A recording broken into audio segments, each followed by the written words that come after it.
Inside of you, inside of every human, there are two wolves. There is a dark wolf and there is a light wolf.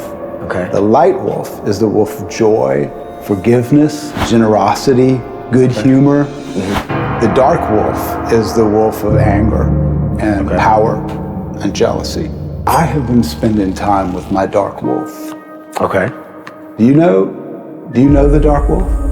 Creation comes from the dark. See, this is like a PhD question right here. That's fantastic. The older I get, man, the more important it becomes to be useful to other people. Yeah. And the reason, you're right about there's always a snake in the garden.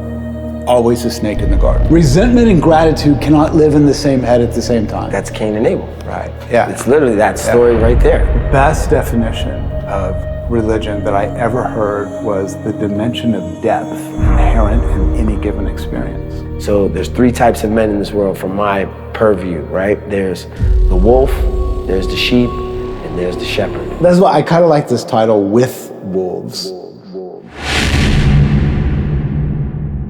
There he is, man. My guy. Good to see you. Thanks for coming. Looking good. Thank you.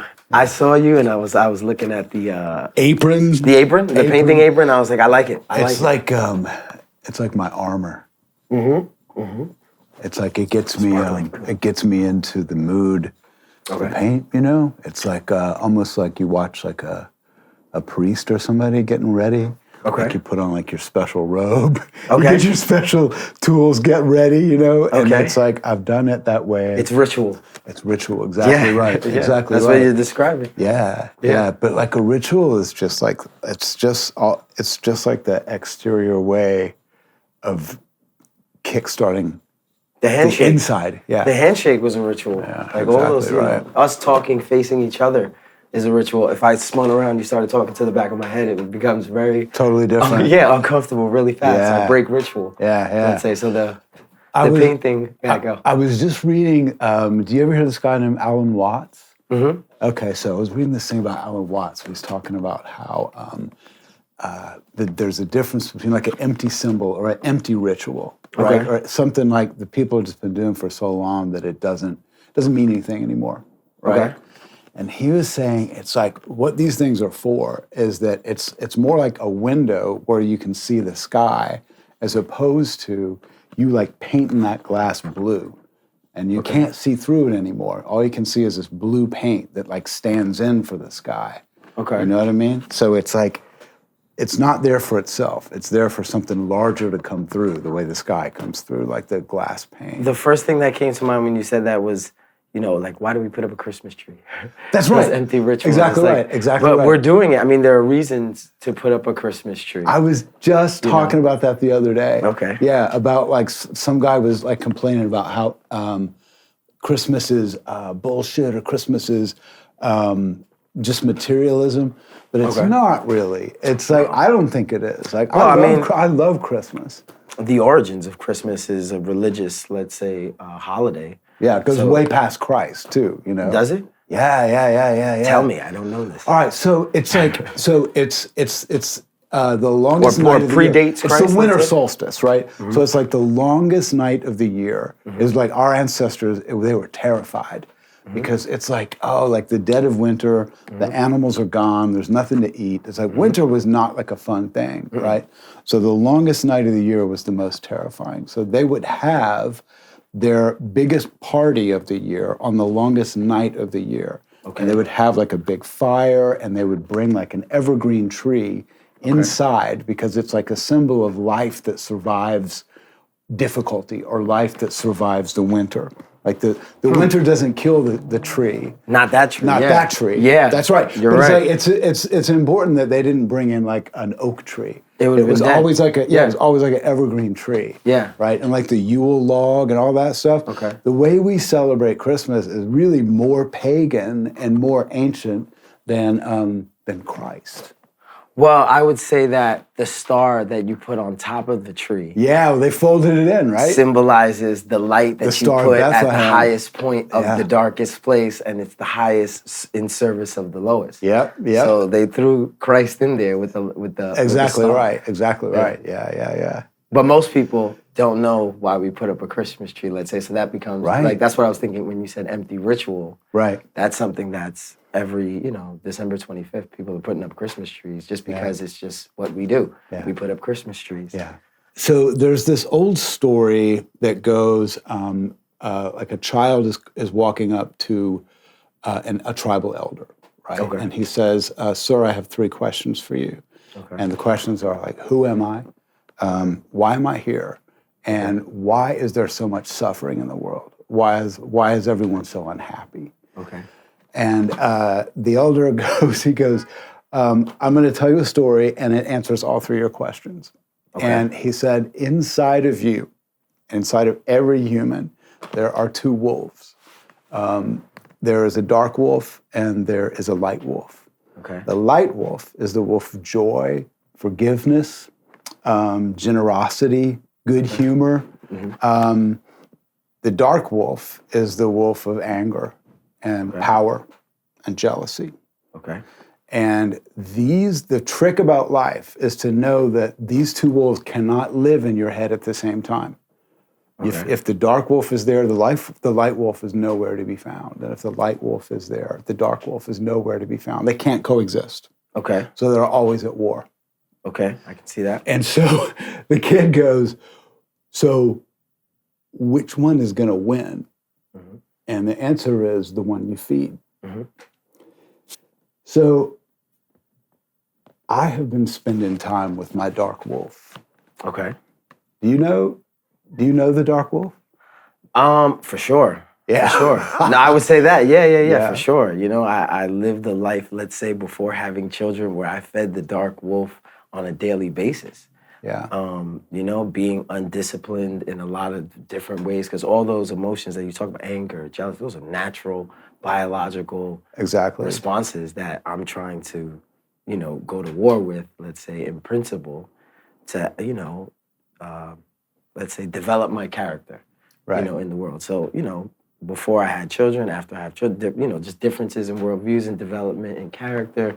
So yeah, I fed the dark wolf before. Now I feed the light wolf. I try to as often as possible. I can see it in your face that you've been feeding the light wolf. Okay, I appreciate that. Yeah. Okay, that's like a compliment for me. Yeah, for sure. Mm-hmm. Yeah. And at one point, it probably wouldn't have been. At one point, it'd probably be something that made me feel maybe like, a little bit of maybe embarrassed to say. Right? Because I was you want to talk about that? In the dark wolf. Yeah, let's talk about it. Let's talk about why that would be embarrassing. Okay.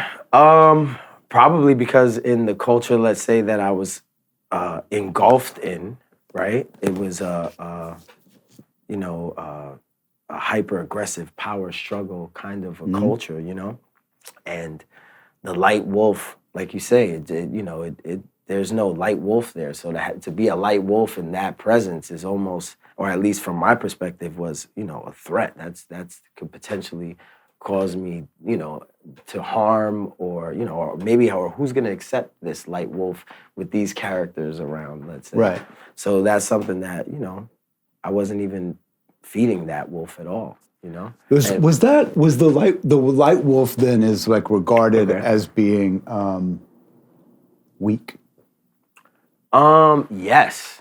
To the dark wolf, yes. Yeah. The light wolf is perceived as weak, but it's absolutely not weak at all. That's what I've come to learn. Yeah. Or I've come to understand, which is better than come to learn, where I've come to know the light wolf is definitely the better version of the 2 wolves, at least from where I sit, The trouble, I know that to be true. Mm-hmm. I 100% know that to be true. Mm-hmm.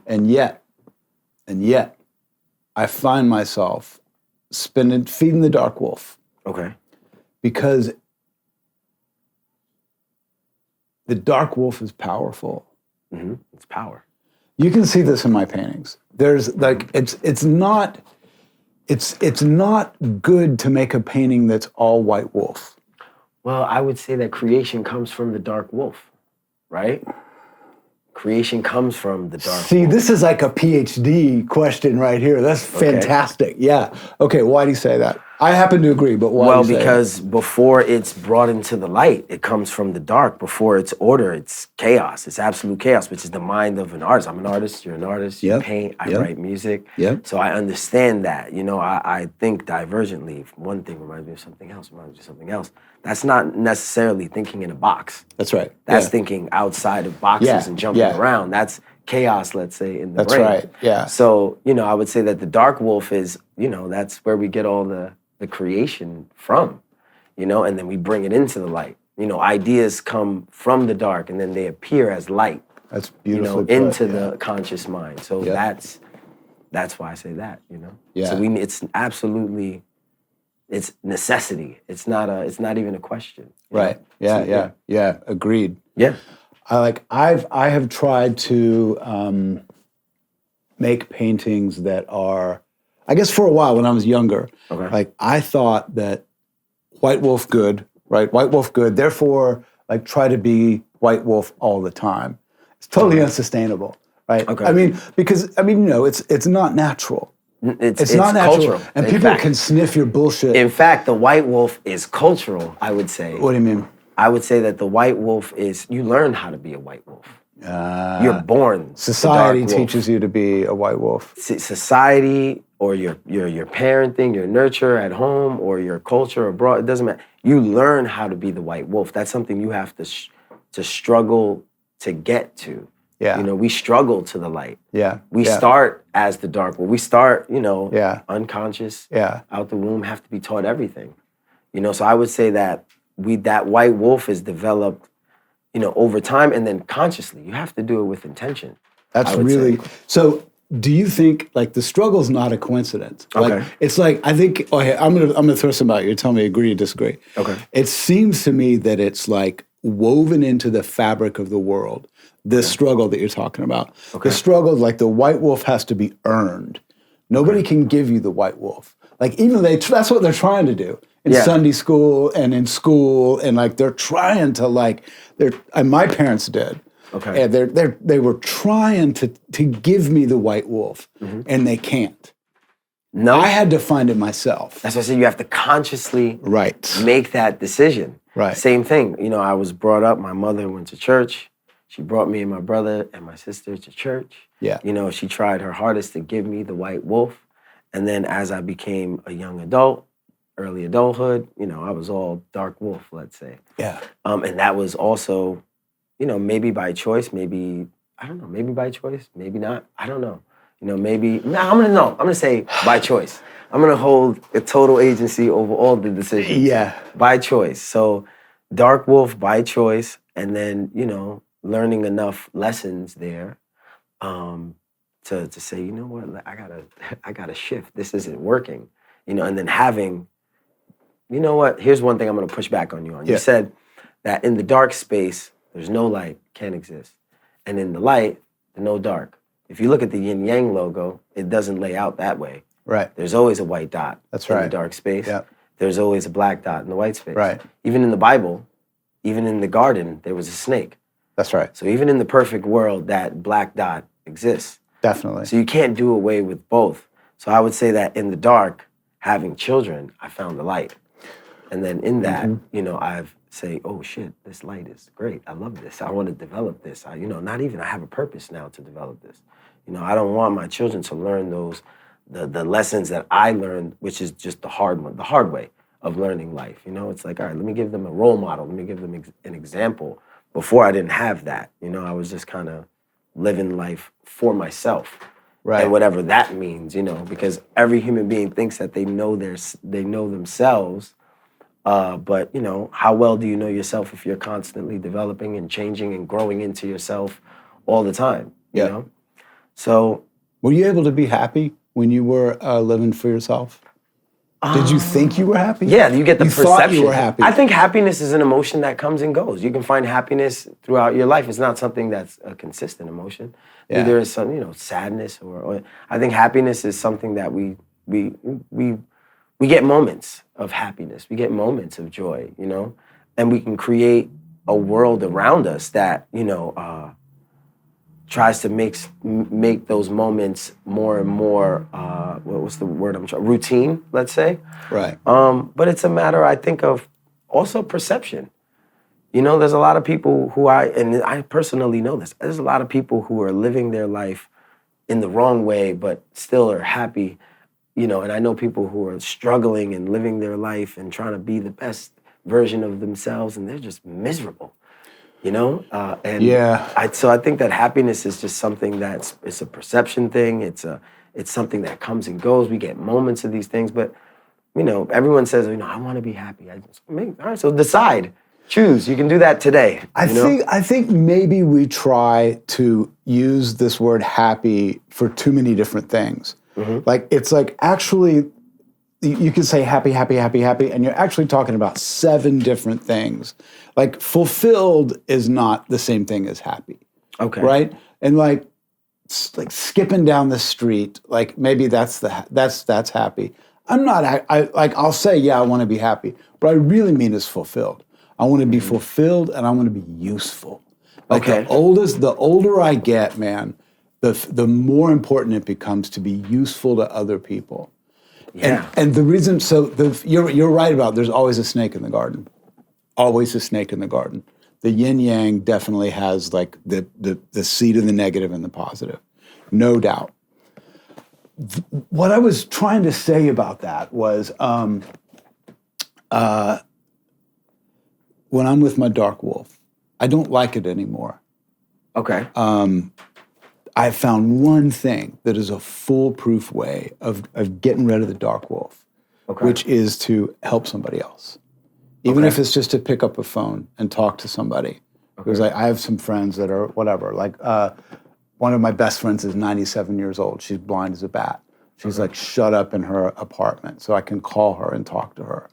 So that's kind of like, it's just a theory that I'm working on. I might be wrong. Here's a theory that I got. The Darkwolf goes away immediately. Like it'll go. It can't live in the same headspace as the white wolf who is like helping. I'll give you one. I'll give you one that I use. Yeah. Gratitude. Exactly. Same idea. Resentment and gratitude cannot live in the same head at the same time. That's Cain and Abel. Right. Yeah. It's literally that story right there. It's Cain and Abel. You know, Cain was resentful towards his brother, resentful towards God for not giving him, let's say, the blessings that he gave his brother. Yeah. Where his brother lived a life of gratitude. He was worshiping. He was grateful. So same idea. You know, it's like 2 archetype human behaviors laid out in the first stories of the first 2 humans.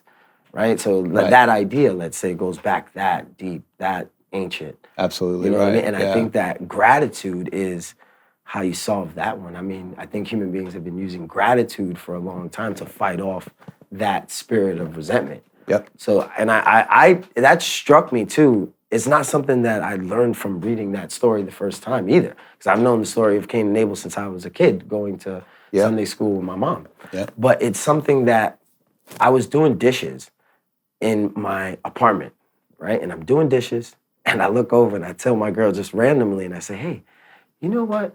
You know what I've noticed? It was just something that I've noticed about human behavior, let's say pattern recognition. We're artists, so we're really good at that, right? Right, yeah. So I'm looking at pattern recognition because, like I said, I know guys who are in jail who just seem to be doing great in life. You know, they're happy. No, I mean, not seem to be doing great. They know that they're in a hellish environment. Right. But even in there, their spirit is still, well, at least I'm not dead. Right. You know, at least I have my health. Yep. At least I know I'm coming home this time. They're able to fight off all that other resentment, bitterness, anger. That's the real. With just being grateful for what they do have. Yep. I have my health. I know I'm getting out. I know I'm going to see my kid again. Yep. You know, all of those things. And I noticed that. And then, like I said, people out here in the real world, and I know people who are multimillionaires, but who are just miserable. Yeah. Absolutely miserable. And that to me is like, you know, it was just that was the difference that I noticed. Yep. It was the gratitude. One is grateful for what he has. The other one is complaining. It's like that's Cain and Abel. One is worshiping what they have. They're showing gratitude using those speech that's akin to worship, let's say. Yep. and the other is using a speech that's akin to resentment and bitterness, and that's how I see it. It's like, so gratitude. That was my revelation while doing. Do you have a gratitude practice that you do, or like, can you give us an example of how you use that? Is it an everyday thing or what? No, I would say that I try not to complain about things. Yeah, that's it. So that's it. I work harder every day to not complain about things.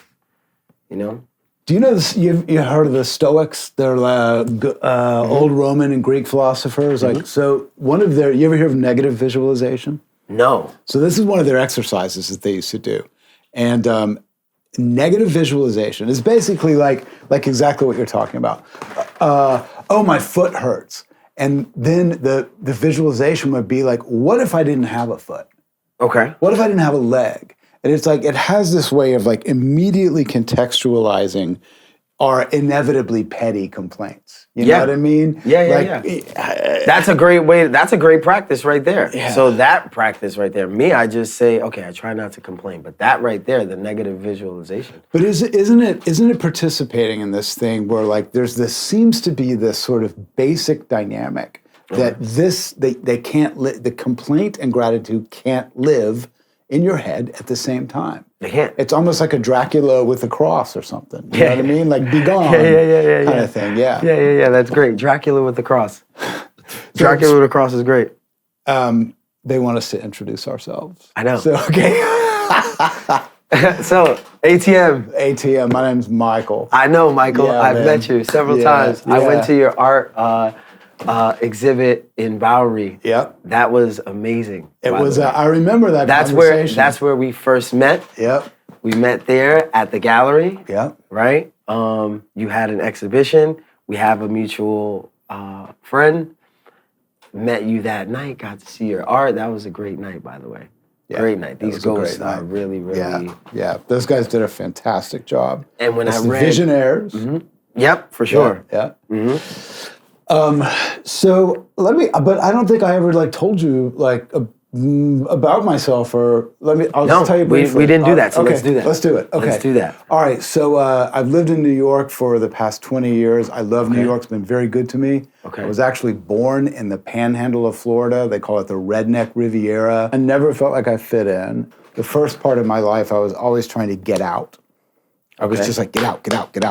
And it like, I moved to New York, but then I kept going. So I've like been all over the world. I've had like kind of a wanderlust kind of thing. Had some life-changing experiences in Nepal and India, up in the Himalayas. Okay. Be glad to tell you about those. Nearly died. I got some questions. I came back and decided to go back to school because I dropped out of school when I was young. What grade did you drop out? I dropped out of college. Oh, dropped out of college? Okay. Yeah, I barely made it through high school. Hey, listen, I dropped out in high school, so that's why I asked. I said, well, what grade? I went back to school. I ended up, I went from a dropout to going to grad school at Harvard and got a degree in comparative religion. They let me in as a painter, as an artist. Okay. Which is like, that's another whole long story. Okay. But the basic idea is that I think that art and creativity is something sacred in and of itself. So do I. Right. Okay. This is something we're definitely going to agree on. Yeah. So do I. Yeah, and it turns out that this is an idea that is very strongly supported across religious traditions. Yeah. So I was surprised. I found a lot of support for that idea. Yeah. You know so I listen, I'm go by the name of ATM. I'm gonna call you Wolves because that's how rappers do. We call everyone by their nickname. I love that you call me Wolves. First of all, I love when I read the breakdown as to why you call yourself Color of Wolves, and you're saying it's because you got your gray hair and you decided to embrace that and how people fear getting old. I was like, that's the flyest shit I've ever heard. I said, I can't wait to get my wolf colors because it made it so. You'll get them. I know, and I can't wait now. That's what I mean. It's like it makes it cool now, at least from my perspective. When I read that framework, I was like, oh, that's great. He just made aging cool. So now let me support that. Let's say. But then I want to hear where you're from, man. Yeah, that's what I'm gonna do. So all right, so let me give you a quick backstory on that. I'm from New York City my whole life. I was born in the Bronx. Did a lot of moving actually. I'm gonna say as a kid. So lived in all 5 boroughs except for Staten Island. Right now, I'm calling Staten Island like the whole. It's the last borough. It's like the home. It's the Holy Land for me. Nice. Right now. Yeah, I crack right. jokes with it with one of my boys. I tell him Staten Island's the holy because he lives out in Staten Island. It's like it's the Holy Land right now. Yeah. Well, either way, but so I lived in all 5 boroughs. I lived in New York. I traveled a bit as far as like domestically doing music. I was able to, go on a few different tours and, travel like that around, I want to say high school. So my 12th grade year of high school, I was traveling the country. I had a friend of mine who just came off of MTV's Making the Band, and he would let me be his opening act. So I would just travel around the country being his opening act and seeing different parts of the United States. And then, but always been a New Yorker, had a New York perspective, whatever that means, because I was just having a conversation today with a friend of mine who's Jamaican. I was like, I don't know. In New York, food is just, I know Italian food, Jamaican food, Chinese food, Japanese food. Yeah. I get every culture here in New York, right? So we're kind of like a melting pot for the world, right? I spend a lot of my life making bad decisions, I would say, and trying to figure life out, and hitting every single wall. And I still make bad decisions today, I'm sure, but it's in service to the lighter wolf. Right. I stumble forward. I don't fall backwards. Yeah. I would say I stumble forward. You've earned your happiness. I've earned it for sure. Yeah. For sure. I've been through hell and back, I would say. Yeah. And we still got some hell to go. Yeah, we do. That's that. Yeah, we do. But this time I'm better armed for it. Yeah. I have all these tools now, like faith that I didn't have at one point, Yeah. And at one point in my life, I was an alcoholic. So that's right there, being in, let's say, those pits of hell, I feeding was the too. dark wolf. I know those pits. Look at that. Yeah. So I didn't even know that. Yeah, that's So, right. and I wouldn't even say I was. So I would say I am, right? Because I went to AA. I had to, go to a 12-step program and try to get me out of the dark because I couldn't even do it on my own. Yeah. Right? I have 5 years sober in a couple of days. You know what? I have 5 years sober as well. Fuck yeah. Look at that. Look at that. 5 years, 5 years. Nice. That's great. Yeah. So, We'll have to do a whole podcast of drunk stories. Oh, no. Listen, it's anonymous. Anonymous. Not anymore. Right? Now in the world that we're stepping into, what the fuck is anonymous anymore? Yeah. Right? What's anonymous? People say, I actually think that I don't hide it. Okay. It's like I'm not a representative of AA or recovery in any way. Neither I am don't I. represent them Yeah, neither for do I. sure. Yeah. I have benefited from it. I have. And I feel like more people should know about it. I think people know about people it. do know about it, but I like it's okay. People know about it. I think that more people need to, more people who are suffering from things like alcoholism need to say, I'm not ashamed to say that I have a problem, have the balls. Yeah, to say, exactly. You know what, I need help. And that it really does work. Of course. And and I'm here to tell you that this is ancient. It works because they're using ancient wisdom. They are. There, But I interrupted you. I interrupted you introducing yourself. And It's okay. I'm sorry, we got on a track. It's fine. there. No, listen, we're gonna do this. We're gonna give and take right yeah. here.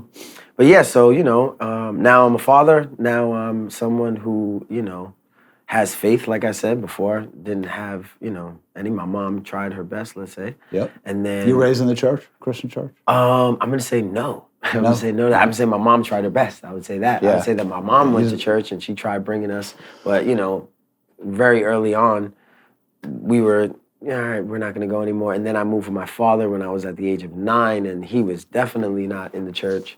So my church days stopped at like 9. So from 9 on, it was no more church and just, let's say the culture that the world had for me. Right. And, so in that, let's say in the light wolf and the bad wolf or the dark wolf, let's say, because I even consider it that.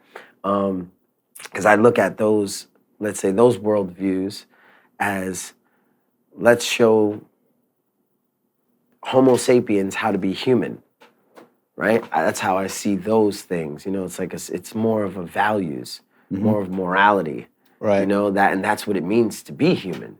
In fact, at least from my perspective, it's, you know, how heightened is your morality? How heightened is your consciousness? Right. You know, and I see those books, you know, everyone says, you know, life doesn't come with a guide. It's like, oh no, it does. It kind of does. It kind of absolutely does. You see, there's like big stacks of them over there. There's plenty of guidebooks. Yeah. Yep. No, for sure. It comes with a guide. And it's like, you know, and now we're here doing this show, trying to, let's say, take two different worlds, right? I come from a world that's different from your world. Yeah. You know, you're college educated. I'm self-educated. Listen, but let me tell you how surprised I am to be college educated. Okay. You know what I mean? Like, that was not gonna happen until, like, my dad had a hat, a baseball cap. Like, I'm the first person in my family to even, like, set foot on an Ivy League campus. And I don't come from that. That's not it at all. My first car was a pickup truck. You know what I mean? I went a couple of years with no sleeves on my shirts. No, listen, I was a redneck. That's cool. I don't even see, I was someone who lived in the projects, right? Yeah. And I like, it's the equivalent, let's say, of a country redneck, or at least from my perspective, you know, from the inner city perspective. Yeah. So I've lived in the projects and government buildings, you know, and it's like, I never thought being smart was not cool. You know, that to me was just survival, if anything. Right. It's like, I want to be as smart as I absolutely can be. Right. So that's why I was self-educated. I would say that what lacks in those cultures is probably wisdom. You know, like in my neighborhood, especially during my time of growing up, you know, the dads were gone. Yeah. You know, they were either on drugs, they were in prison. A lot of my friends didn't have fathers at home. You know, I lived with my mother for 9 years, then I lived with my father for another some years, and then I moved back with my mother, and he moved to another state when I was, 17. So even then, I'm still developing and becoming a man. Yeah. And, so I lived my whole life with one parent, single parent here, and then single parent there, and then single parent here. But that is not uncommon. Right. You know, from my friends, or when I hear other stories about that, it's really not even, cause it's just, that's Monday. For real. It's just Monday. Yeah. But we didn't know. I didn't know, especially at the time, all the things that you're lacking from not getting, at the time, a healthy, feminine, motherly role model, and then the father, they love differently. Now that I'm a parent, I can see that. Mom is all hugs and kisses, and dad is all discipline and want what's best for you.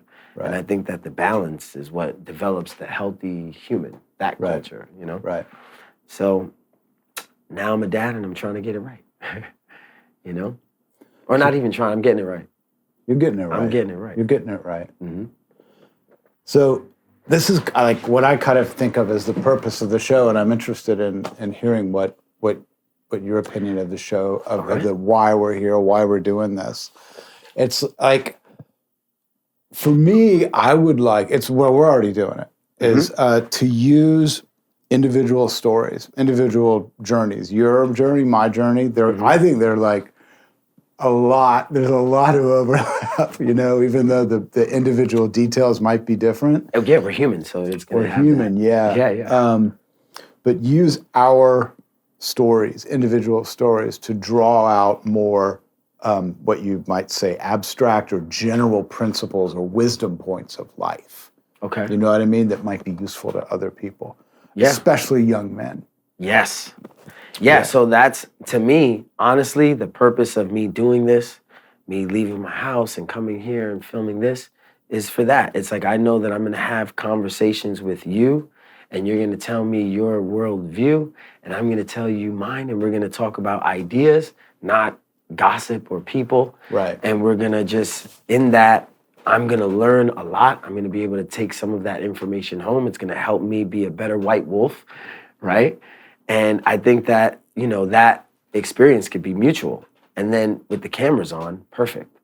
A lot of other people watching can share in that journey that we're laying out and we're going on while discussing these, what we believe to be really important ideas.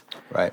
For people to, I guess, just, have and inspire them to, like you have your worldview.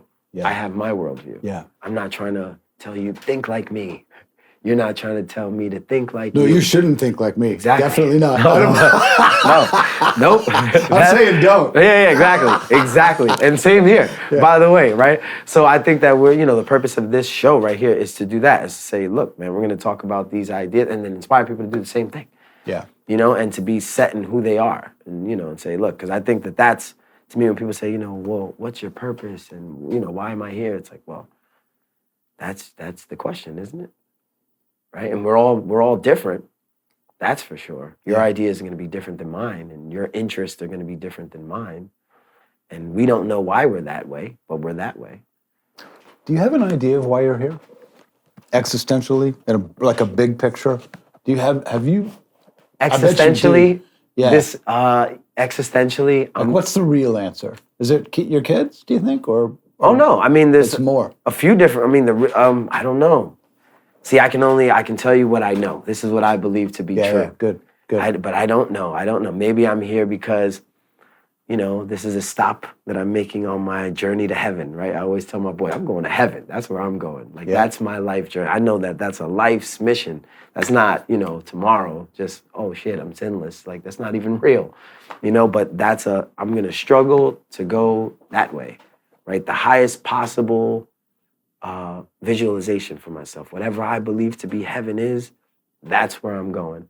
So I see this, and in that journey, this is another stop along the way where I get to sharpen my tools on that path. Yeah. And that's why I'm here, because where I go, my children follow. Right. So that, maybe that's why I'm here. Yeah. Maybe it's to have great conversations and get away from my wife for a few hours. And the kids, I don't know. She's watching. I know. It's okay. I love her to death. Okay. But I don't know. It's all, I'm here for a lot of different reasons, but mostly to learn, mostly to talk, and to sharpen up my blade, sharpen up my sword, Men talking about ideas is what men do. It's how we sharpen each other's swords and become better men and build better worlds. Exactly. And it's good to do that with new people, don't you think? This is such a great format because we're not in a bar. Mm-hmm. We're not self-aware. And we don't. Neither one of us has an agenda. No. So it's like, that's why I kind of like this title, With Wolves, because it's not me, my name is Wolves, but it's more like we're like sitting here, I got my black wolf and my white wolf on either side of me, you've got yours on your side. Yeah. And it's like, if you ask me why I'm here, like that answer has changed. Okay. And it may change again. Yeah. But I think it's so that I am here to choose the white wolf. Okay. But I'm here for that. I'm here to bring you into the light. Yeah, exactly right. I'm here to bring you into the light. I'm here for that. I love that. Okay, here's the question. Yeah. I'm not here to kill that black wolf. No, can't do it. Right. Can't be done. Okay, that's what I thought for the longest time. Yeah, I thought I made that mistake. I thought, okay, the only way I can be with the white wolf is to kill the dark wolf. Can't. And that's not, okay. Can't do it. Okay, that's obvious to you. So I would say, too, you would do yourself a disservice in doing that. Now, the show, to me, when I hear this... the dark wolf is strong. The dark wolf is how you do this. Yeah. The dark wolf is how you paint that. It's how you, so as a bring moral ideas. Man, as a moral man who is striving to do better, looking for the kingdom of heaven even, it's exalted language. How do you deal with your dark wolf? Because we're not talking about the devil or sin. That's not the dark wolf. It's something different. I would say sin. No, sin is. Because sin, let's say, if you know, sin is defined as being off the path. Yeah, that's right. The original meaning of the word was like to miss. It's an archery term. Yeah. It's an archery term. To miss the target. Yeah. Correct. Right. Yeah. So it's, and that's how in the religious worldview, that's what it is. You're veering off the path because the target is heaven and you're sinning. You're not about to hit that target. Yeah. Because that's an ideological target. Right. It's a target that you can't see.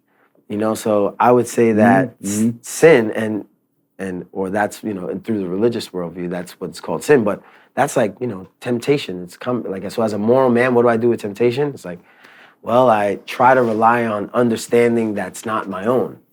And I rely on, you know, on the codes that were left behind for me. Yeah. And I say, even though I don't understand this, I have faith that this is the best way forward, And then what ends up happening for me personally is the best result that I didn't even imagine that I could have all of this. I was on the phone with a friend of mine. I was saying, shit, I live in Flatbush, Brooklyn, but it's like a little heaven that I've built in Flatbush. Yeah. It really is. Yeah. I got my 2 kids, my 3 kids at home who I love to death. But 2 of them are small. I pray with them every night before they go to bed, and I do that. Yeah. Kiss them goodnight. I go, I'm with my woman in my dreams. I'm living a happy life. I get a plate in the microwave for me every night, a home-cooked meal. Nice. I'm able to provide for my family. I'm able to be home during the day because I run a business. So I'm able to be home during the day with my small son and just, be able to nurture him while he's at home. It's like, for me, it's like, shit, that's heaven. I'm scheduling things like wing nights on Mondays with the guys, and now I'm doing conversations like this with you.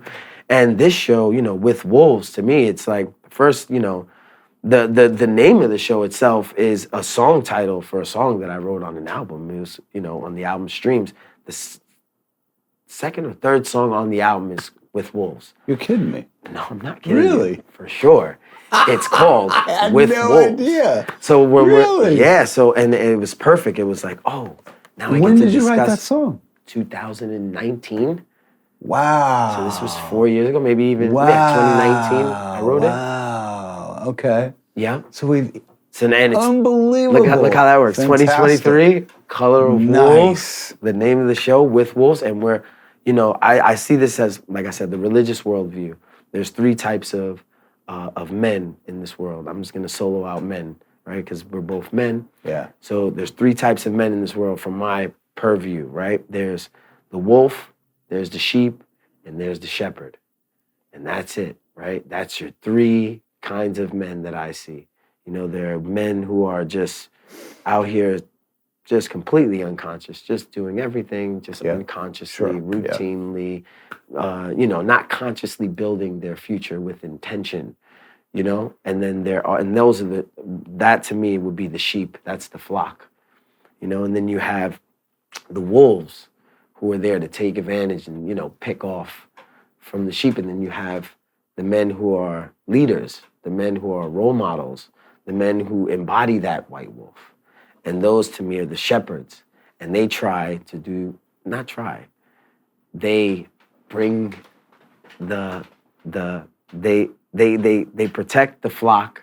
Right. And we're trying to mold the flock we're trying to make more shepherds, or at least from my perspective, these conversations I'm hoping can create more shepherds, less sheep, less wolves. Right. The shepherd has to have a little wolf in him. Oh, 100%. He's going up against the wolf. Yeah. He's got to be badder than the wolf. Right. He's got to be the thing that keeps the wolves at bay. Now, that's 2 totally different things. You can be a wolf, but the wolf knows when he goes with the shepherd, he's a wolf rug. So there's a dialogue from Plato called the Dialogue of Diotima, where he talks about he gives a metaphor of the human soul. Here's what the human soul is. Oh, I'm curious to hear this one. So it's like, he goes, this is Socrates speaking. He goes, so the human soul is like a chariot, but it's a flying chariot. And there are 3 animals with a chariot.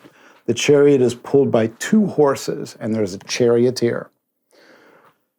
This is the human soul. So it's a 3-part human soul before Christianity came up with the Trinity. Because that's what first thing that came to my mind was this is pre-Trinity here. Yeah, exactly right. Mm-hmm. So and this is ancient Greek, right? This is ancient Greece, yeah. Well, they've made large contributions to the New Testament. Absolutely right. Mm-hmm. Yep. So go ahead. Okay. So but this dialogue took place in 300 BC. Okay. So there's the chariots pulled by 2 horses. There's a white horse that is well-behaved, obedient, beautiful, graceful, long-limbed, a long, graceful neck. The other horse is dark. It's dark colored. It is squat. It has a short neck, and it is ill-tempered, and it does not want to behave. But it is very strong. Yep. The chariot cannot fly without the dark horse. So it is the charioteer's job to bring the dark horse into alignment with the light horse. And he needs both of them for the chariot to fly up to the light. The light being the kingdom. So we're still going to the light. We're still going to the light. Okay. So like they're still talking, they just called it the good. They didn't call it the kingdom of heaven, they called it the good. Yeah. But like we're kind of like talking about and same philosophy. Same idea. Yeah. So but their point there is that like the charioteer is not to like beat the dark horse or kill the dark horse or cut the dark horse loose. Okay. The charioteer's job is to understand the dark horse so that he can tame it and use it. Yeah. You can't do that unless you understand it. Well, that's even that even rings true to human behavior. Yeah. So with anger, let's call that the dark horse. Yeah. And in order for you or rage, like these, people get these impulses and they act out of anger. And who does it? Ones who disciplined in combat. That's what you see. So those are guys who look and stare right at their dark horse, and they treat the dark horse with intention. Let's say, and in that you integrate that anger and aggression. With children, you have a kid who's playing too rough. The best thing to do with him is give him more rough and tumble play. Yeah. As a father, you play with him more rough and tumbly, let him roll around, let him get hurt, because he's learning in that. Right. He's learning, how hard to hit, how not to hit. Oh, this hurts me, so it hurts him. Oh, this hurt him, so this hurts me. All of that is developmental, but all of that is meant to take that dark horse and to integrate it with the character, let's say, with the how to be an individual. This is what works and this is what doesn't. So all of that makes a lot of sense to me. That's perfectly put. I think that, unfortunately, too many people turn away from the spiritual path because they don't.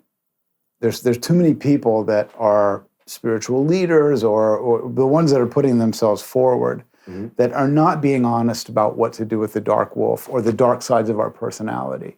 They're saying no, just shut it away. Just kill it or deny it. Deny that you have any dark tendencies in yourself, that you have any ability to sin, or that you've made any mistakes. Be perfect. I would say don't deny its existence. Deny it food. Don't feed it. Don't feed it. Don't feed it your attention and your energy. Because then then all you're doing is developing it. It'll eat your arm. Yeah. It'll eat you. It'll eat you. I can feel that when it happens. If you get old enough and stick to the spiritual path stuff long enough and pay attention to what's happening, you'll come to I used to love being resentful. It made me feel powerful and important to have an enemy or somebody that I'm mad at. Okay. You know what I mean? Okay. But now it just feels like acid. Okay. It feels like poison. Okay. To your own self. To myself. Yeah. Yeah. It's like what they say about anger is it's like drinking poison and hoping that somebody else gets sick. Yeah. Yeah. Yeah. I mean, look, anger consumes the person who's angry. Yeah, that's right. You screaming at me and you're angry doesn't necessarily mean that I have to be angry with you. Right. Right? Now, you may make me angry, and I can choose to swallow that pill with you. Yeah. But if I don't feed it, then I'm not angry. And the thing is, we were getting back to that, look, these temptations of the dark wolf or the world or, these things that control us, lust, right? We have to control that if we want to be in a long-term committed relationship with another person. Yes. You can't go around, spreading seed wherever you want. No. That's not inducive to and why would you want to do that? Well, maybe you want to have a family. I tried maybe that. Maybe you want to, but what I'm saying is... It didn't work out for me. What? Which one? The lust thing. Oh, the lust thing. Yes. Yeah, it doesn't work out. It doesn't work out for most people. No. Anyone who's committed adultery, it's like, okay, boom. Yeah. There you go. You're not going to keep your marriage, or the likelihood of you keeping your marriage, it definitely goes down, And it's like drinking a different kind of poison. Yeah, it's like, look, because who are you? Are you the you for that moment of temptation, or are you the you across time? Or you are the you in your future as well. You have to make sure that that you is set up right too. You know, you are the you from your past and you bring that into the present, but you know, you got to make sure that the decision, I see it as this, and as far as spirituality, I just wanted to touch on that. I see spirituality now as just words, right? Words, we act out in the spirit of words. Which words are you acting out? That's the spirit that embodies the flesh. You know what? Because, you know, if you were to define a word, you need more words to do that. So we're acting out on the spirit of the word. Does that make sense? Yeah. So that's how I see spirituality now. It's, look, whatever you're coding yourself in words is what you're bringing to reality. You know, so I just see that as Do you mean the things that you say to yourself? Or what do you mean by the words? both. The words that come out of your mouth or the words that are in your head? And the ones you intentionally code yourself with. Yeah. Because what your eyes are staring at is going to be different than what my eyes are staring at. And the books that you read is going to be different than the books that I read. Yeah. But in order for my brain to understand any of those, guess what I have to do? Put them in practice. Because then I actually know what the word means. So And that's the exactly, spirit that I'm doing. I'm taking the words. I see. And Yeah. in that, I'm putting that into practice. Words versus spirit. Yeah. Well, that's why I would say the words are the spirit. Yeah. You're taking the words and then Well, you're acting out. they contain it, but they can contain also it. be They empty. contain it. Like there's such a thing as empty words, you know. Yeah. What do you think? Yeah. Well, there's empty words. There's, you know, bad spirits and good spirits. And, you know, there's all sorts of that.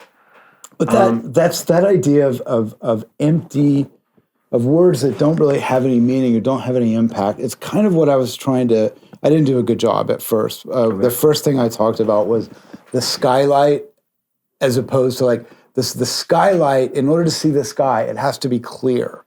Okay. So that's like, that's a word that has meaning, right? That's a word or a phrase or a sentence. Oh, skylight? The clear skylight, because something's coming through it. Okay. A meaning, the spirit, as you're saying, the spirit's coming through it. Okay. And the person that takes blue paint and paints the glass, because that's the color of the sky, that's the person that's using the word but not letting the spirit come through. Yeah, because it's no longer a skylight. It's an idea of a sky. It's like, but you can't see the sky anymore because you substituted an idea for it. Yeah, you changed it. Now it's no longer a skylight because it's not what it doesn't act out the meaning of the word or the spirit. It doesn't act on the spirit of the word. If you paint the skylight, it's no longer a skylight. And that's like, as I'm sure you've found as a creative person that, I don't know, maybe not, tell me, but I'm at my most creative when I get out of the way and something better comes through me. I'm a vessel. Yeah. Like I'm a flute that the Lord plays. Yeah. You know what I mean? Yeah, like, you know. A flute without any wind doesn't make any music. Yep. And so it's like, it's kind of that, I love talking about these things because we can never really get at them. Like we can only talk around them. But like there's something there that like, yeah, the word has more meaning when it's clear like a skylight, as opposed to my idea of what it is. And my creativity is better, not when I'm in here making it awesome or whatever, but when I'm out of the way and something bigger than me is coming through, like a vessel, like I'm more like a vessel. Okay. So expand on that, let's say, that idea of you being a vessel and what, like how, so everybody's process is different. That's what I've noticed with creatives and working with a lot of different ones across, you know, over the years. Everyone creates differently. This person's process is different than this person's process, and what inspires this one and doesn't inspire this one. And in my process of how I write songs, let's say, you know, it's, you know, it's different than how other people write songs. And I don't know how I'm able to do these things, but I just am able to do these things. It's just one thing, reminds me of something else, and then I'm forming That's your associative thinking that you mentioned before. Yeah, and then I'm forming this narrative as I'm writing this thing. But the thoughts are just coming out, and I just need to write them down. I don't know where the hell they come from. And there are points in my life where I go years without writing a thing. And then all of a sudden, boom, something hits me, and I got 3 albums worth of music. Yep. And now I see that as, oh shit, I'm just out here downloading reality. Exactly right. And then when I'm ready, or I don't know, when I'm inspired, or whatever it is that strikes me, then it's coming out. Because I thought, nah, I'm not doing rap anymore. I thought I'm getting too old. And then I realized, oh shit, no, I'm an artist. That's who I am. It's not what I do. So when I had a son, it was like, oh shit, I had all these emotions, all this, and all of a sudden, you know, I started writing song after song after song after song, and now I have an album, and now I have another one coming out. Now I have, you know, so it's just, everyone's process is different. I don't know where it comes from. I can't explain it. I just, because I'm different. I have a brother, I have a sister, and it's great that, we have these things and we exchange information, you know what I mean? Right. Because there's a lot of value in that as well. Like it'll inspire me, maybe what is something the value? you say. What is the value of an information exchange? Like a dialogue. It's how human beings learn, right? Because what's the difference between talking and thinking? What is the difference There's between none. talking and thinking? We're thinking right now. We're trying to think, and we're thinking out loud, right? And when you're writing, that's even more fine-tuned thinking, right? You're bringing thinking to its finest because you're intentionally thinking about what to say next. Where here, we're just shooting lightning at, different ideas, let's say. So there's a huge difference between like how I felt waiting for the show to start and how I felt when we sat down. Okay. Right? Like I kind of monitor these things like, okay, like what is this? What are always like, what is this? What is this? What's happening? What are we doing? Mm-hmm. And like as soon as we sat down and started talking, it's like powering up. You know what I mean? Okay. Okay. And that to me is like what a genuine information exchange is about. Mm-hmm. Like it's like I can feel myself becoming more of myself. I'm bringing more of myself online. Have you ever heard of the term Philia Sophia? I think. What is it again? Philia Sophia. The love of wisdom. It's so you know it. It's that's the root word of philosophy. Correct. Yeah. And that 100%. That what we're doing right now is Philia Sophia. Yes, this is what the ancient Greeks. This is what they used to do. So, like, I took a bunch of philosophy courses. I teach philosophy courses. Okay, yeah, that's right. You got the degree. Yeah, I forgot. Yeah, accidentally. You stumbled your way into a Harvard degree. Long story. Yeah. It's a long story. I did kind of fail my way upward. But like, listen, don't we all? Don't we all? But so the ancient Greeks, this is what they were doing.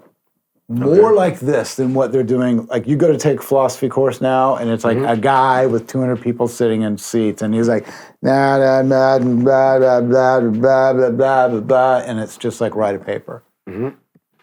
That's not the love of wisdom. That's the love of information. Yes. There's no love in it at all. Well, I don't think. Because I would say there's two different.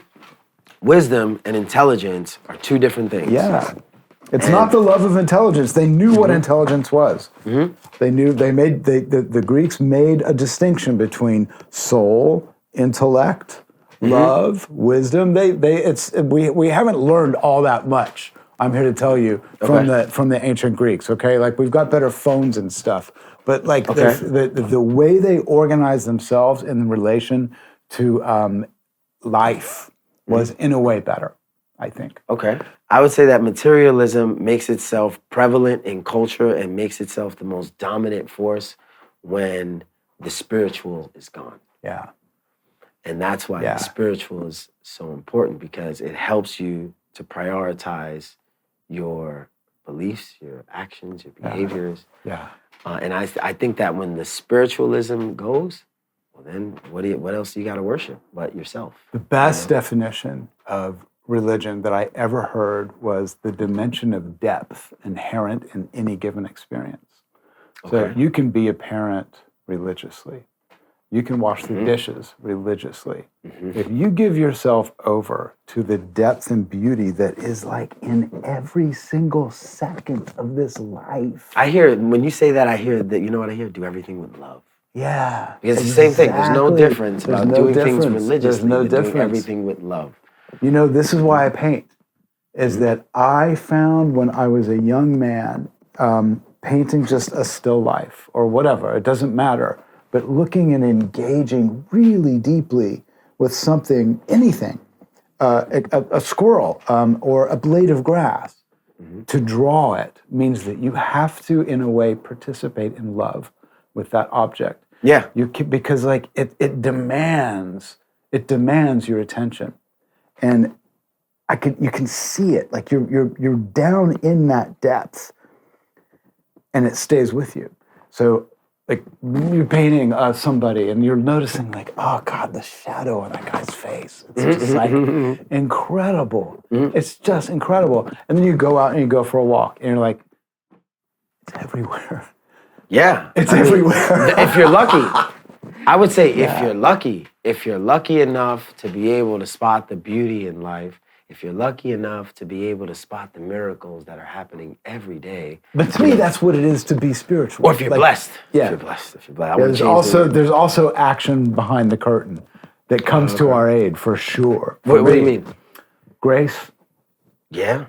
Unearned grace. 100%. Yeah. Man, that was a perfect way to say that. Yeah. Because that's what I feel that I've had bestowed upon me. Yeah. For all the bad decisions that I've made, you gave me heaven in Flatbush? Yeah. Thank God. Yeah, you know, man. that's grace, grace, grace, grace.